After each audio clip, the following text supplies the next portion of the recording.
Si no se ha sufrido un trastorno de ansiedad, no es fácil comprender la intensidad que pueden llegar a alcanzar la angustia y el miedo. La preocupación acaba acaparando todo el tiempo. No es una preocupación sobre ciertos hechos aterradores que puedan ocurrir, sino sobre todo. Así que se pasan el día preocupados por una gran variedad de cosas y no duermen. Son personas irritables, están muy tensos permanentemente y su cerebro nunca descansa. Y de forma parecida, la ansiedad social no es solo un problema de timidez, impide a la gente vivir su vida. No van a entrevistas, no progresan en su carrera, no les gusta hacer amistades porque no les gusta sobreactuar, ni pedir a nadie que salga con ellos, ni les gusta comer en público, no les gusta firmar tarjetas de crédito con alguien mirándoles. Afecta a todas las parcelas de su vida. Es una enfermedad horrible. Grant Cooper, de 41 años de edad, estuvo aislado durante muchos años debido a su fobia social. Hace 18 meses se sometió a un tratamiento intensivo que le está permitiendo recuperar cierto control sobre su vida. Pero aún recuerda su último ataque de pánico en un partido internacional de cricket al que fue con unos amigos. Estaba sentado en la tribuna y tenía suficiente espacio a mi alrededor. No había demasiada gente, así que estaba bien.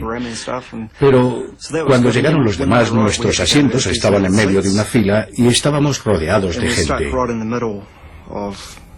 Y en ese momento empecé a pensar, vaya, va a ser difícil levantarme y avanzar con tanta gente, pero voy a levantarme para ir a comprar unas cervezas. No sé si podré atravesar las abarrotadas gradas sin tambalearme y derramar la cerveza. Y fue entonces cuando empecé a sentirme muy tenso y angustiado. Empecé a tener síntomas muy fuertes en las piernas. Las tenía muy tensas. Y en las 2 horas que duró el partido estuve más concentrado en las sensaciones de mi cuerpo que en el partido de cricket. Durante años, Grant había intentado sobrellevar su ansiedad solo. Incluso cuando se dio cuenta de que tenía un problema, fue reacio a hablar de sus síntomas. A menudo son enfermedades que se padecen en silencio. El trastorno de ansiedad generalizada se suele padecer durante 20 o 25 años antes de ser tratado. Esas personas viven con un exceso de preocupación. Y en algunos casos la fobia social se suele sufrir 10 o 15 años antes de que se trate. Ahora tengo 41 años. Y sí, ahora soy consciente de ello. He empezado a ser consciente de que tengo problemas desde los 13 años. Grant recuerda perfectamente el comentario del compañero de clase que le hizo sentirse angustiado por primera vez. Hizo un comentario sobre la forma en que yo andaba, sobre cómo caminaba entonces. Y sí, no sé qué estaba haciendo en ese momento, no lo sé. A veces siento que ando normal y otras veces creo que me observan, y cuando me siento observado es cuando me pongo tenso y angustiado y se me agarrotan los músculos. A pesar de tener una infancia feliz, Grant fue un niño tímido y retraído.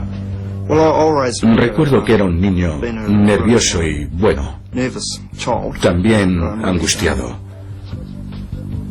Me daba miedo participar en muchos deportes y ese tipo de cosas. Era un niño muy callado y no me gustaba destacar. Pero padecer un trastorno de ansiedad no es simplemente una cuestión de timidez extrema.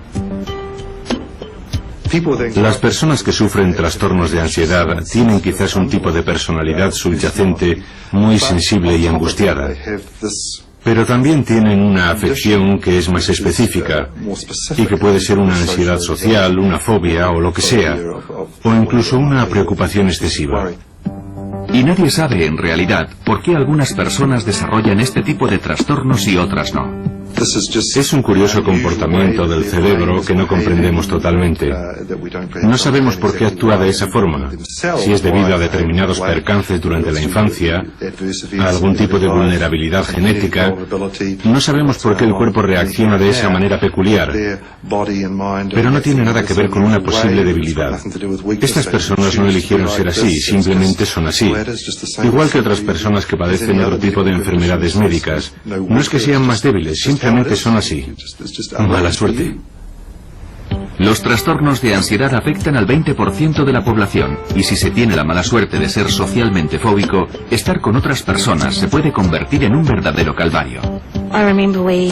Recuerdo que una vez, saliendo de casa, escuché unas voces en mi cabeza que me decían: no quiero ir, no quiero ir. Y era como si gritaran dentro de mi cabeza. Cheryl Freeman, una mujer felizmente casada y con 2 hijos que ahora estudia psicología, cree que su fobia social surgió de un trastorno de ansiedad generalizada que había comenzado 10 años antes. Llegó un momento en que me daba miedo hacer muchas cosas, sobre todo cosas relacionadas con la comida. No quería comer alimentos si no sabía cómo habían sido procesados. No quería ser la primera en comer algo. Me daba miedo que algo estuviera envenenado. Y también ir al baño. Recuerdo que en una acampada tenía miedo de que alguien hubiera podido envenenar el papel higiénico. Algo bastante irracional. Por esa época, Cheryl tuvo uno de sus extraños ataques de pánico. Había comido unos frutos secos y empecé a sentir que me hinchaba. Aparte de que uno se hinche por dentro, yo creía que me estaba hinchando por fuera. Así que me fui a mirar en el espejo y me miraba y me volví a mirar y empecé a notar los síntomas. El corazón se empezó a acelerar, así que llamé a una ambulancia y me llevaron al hospital. Me conectaron a un monitor cardíaco y mi corazón iba a 100 por hora. Me asusté mucho. Creía que me moría. Cuando tuvo el siguiente ataque de pánico, el trastorno de ansiedad de Cheryl ya se había convertido en una fobia social. Me daba miedo ser juzgada y criticada por otras personas. Sentía que todo el mundo me miraba, que no era lo suficientemente buena. Ese miedo a lo que otra gente pudiera pensar de ella le provocó una grave reacción física. Si íbamos a algún sitio donde hubiera más gente, pensaba: no les gusto, no les gusto. Y empezaba a tener un ataque de pánico. Era muy duro, porque sentía un dolor muy fuerte en las piernas. Temblaba. El corazón se me disparaba. Perdía totalmente el control y mi marido terminaba llevándome de vuelta a casa. Y si pasábamos por el hospital, yo le decía: creo que deberíamos parar para que me examinen. Y él me decía: no, es solo eso, estás bien. Y después llegaba a casa, me tumbaba en la cama y tenía mucho miedo de que eso me terminara matando. Los trastornos de ansiedad pueden provocar ataques de pánico o no. Sin embargo, cuando la persona se ve en la situación que teme, sufrirá uno. Un fóbico a los ratones, al enfrentarse a un ratón, tendrá un ataque. Un fóbico social, si se ve obligado a actuar o hablar en público, sufrirá un ataque de pánico. O una persona que padezca agorafobia tendrá un ataque de pánico en un lugar concurrido donde no podrá escapar. A pesar de las similitudes, los diferentes trastornos pueden diferenciarse claramente cuando se pregunta a los fóbicos a qué tienen miedo exactamente. Y la diferencia es que alguien con una fobia social odiará ser el centro de atención, odiará estar bajo la mirada de otra gente y tendrá mucho miedo a hacer algo que le humille o que le deje en ridículo. Y eso es muy diferente a lo que siente alguien con un trastorno de ansiedad, cuyo miedo es sufrir un infarto, desmayarse, la sensación de fatalidad inminente. Cuyo miedo es sufrir un infarto, desmayarse, la sensación de fatalidad inminente. Con esa pregunta se obtienen respuestas muy diferentes. Otras diferencias son que alguien con fobia social no querrá tener a nadie cerca para que nadie vea lo humillante o lo estúpido que parece, mientras que alguien con un trastorno de pánico sí querrá tener a alguien cerca para que le ayude en caso de sufrir un infarto o algo así. Y las rutas del cerebro que están activadas también diferirán dependiendo del trastorno que se padezca. Cuando se han estudiado grupos de personas con estas afecciones y se han analizado qué partes del cerebro se encienden y cuáles se disparan en una situación que provoca ansiedad, parece que también son diferentes dependiendo del trastorno que se sufra. Por tanto, con la ansiedad social, parece haber más actividad en la parte pensante del cerebro y en la amígdala que coordina la respuesta de la ansiedad. El trastorno por pánico activa esas dos partes del cerebro, pero también la parte inferior y más primitiva del cerebro responsable del lado físico de la ansiedad. Lo que se hace como resultado de la ansiedad también difiere. Alguien con fobia social, a quien no le gusta comer en público, se sentará de espaldas a la puerta para que nadie le pueda ver comer.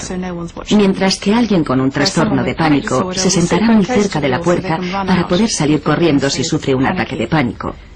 Igualmente, en la cola de un supermercado, las personas con fobia social sentirán cada vez más ansiedad a medida que se acercan a la caja porque alguien les va a mirar. Van a tener que firmar su tarjeta y les temblará la mano y todo el mundo lo verá. Sin embargo, alguien con trastorno de pánico se sentirá cada vez más angustiado porque no puede salir de ahí. La agorafobia de Sandra era tan intensa que evitaba salir de casa. Sin embargo, no le impedía estar con gente. No padecía fobia social. No tenía problemas con los grupos sociales, pero salir y dejar la seguridad de mi casa era mi zona segura. Necesitaba el contacto con la gente, porque yo soy una persona muy sociable, igual que mi marido. Los dos lo somos. Pero tener gente en mi casa era algo diferente. Los ataques de pánico que tenía me incomodaban mucho, porque tenía que irme al dormitorio o al baño para intentar que se me pasaran. Cuando sufría un ataque, tenía que volver a salir y ser sociable de nuevo. Hace 7 años que el trastorno de ansiedad no controla la vida de Sandra Snow. Atrás han quedado los días en que el simple hecho de tener que ir al dentista le provocaba un ataque de pánico. Lo peor fue un día que me dolía una muela y no podía salir de la cama. No podía parar de llorar. Sentía mucha pena de mí misma. Nunca tuve ganas de suicidarme. Nunca quise acabar con mi vida, pero sentía que ya había tenido bastante. Y fue entonces cuando llamé a la Asociación de Fóbicos. Sandra habló con alguien que había pasado por lo mismo que ella, y eso fue muy tranquilizador. Me explicó lo que yo estaba sintiendo. Le di un nombre. Yo no era estúpida, no estaba loca. La gente cree que cuando se tiene una enfermedad mental, se está loco. Hay muchos prejuicios en torno a las enfermedades mentales, y yo también los tenía, pero eso era antes. Evidentemente ahora no los tengo. Otra cosa que Sandra ya no tiene es una mente llena de pensamientos negativos. No siempre podía quitarme de la cabeza todos esos pensamientos negativos. No podía. Estaban ahí. Y no era por falta de confianza o porque no me sintiera bien conmigo misma. No era eso. Sin embargo, no podía librarme de ellos. Siempre estaban ahí. Estaban en mi cabeza permanentemente. Y no me podía acostumbrar a ellos. Pero no podía librarme de ellos tampoco. Durante años, Sandra intentó solucionarlo sola con cintas de relajación y obtuvo alguna mejoría con su ansiedad. Pero era temporal. Me sentía bien. Me iba a dormir por la noche, pero al día siguiente todo seguía igual. Y aunque quería mejorar, sabía que no podría conseguirlo sola. Tras años de aislamiento en su propia casa por ansiedad aguda, finalmente Sandra fue a ver a un psiquiatra. El psiquiatra me dijo que tenía un desequilibrio químico, ya que mis niveles de serotonina estaban muy bajos. Una parte clave en el sistema de comunicación del cerebro, la serotonina neuroquímica, lleva señales por la sinapsis, los huecos que hay entre las células cerebrales. Los antidepresivos también se recetan para tratar la ansiedad. Funcionan inhibiendo la recaptación de serotonina y aumentan la cantidad que circula en la sinapsis. Las rutas de la serotonina en el cerebro comienzan en su parte primitiva, el cerebro central, y lo atraviesan.